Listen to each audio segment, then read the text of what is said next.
Hey, Scott Berger here. So what we're going to do is thread this 42-inch crane trolley. We'll go around the spindle, and we come out down around the bottom of this rubber guide. And then we're going to kind of put a little bit of a flex in the bottom here.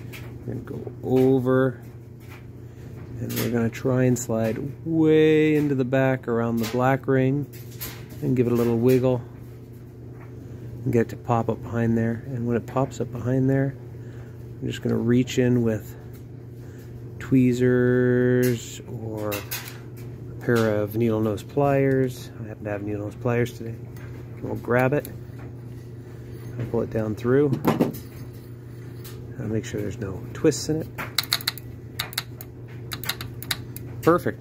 Then the next thing we need to do is thread it through the plate at the bottom. This one's a little dusty, so let's get our damp cleaning rag,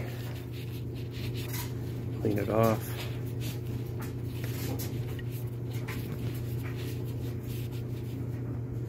Perfect. And we'll feed it through that hole there. Pull the axis off.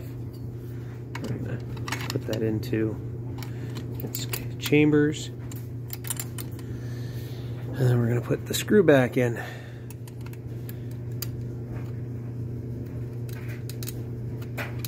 If you have any questions, let me know. This is a 42-inch rainbow crane or sugar loaf crane. Pretty straightforward unit, but it's always important to know how to do things. Thank you very much. Have a great day.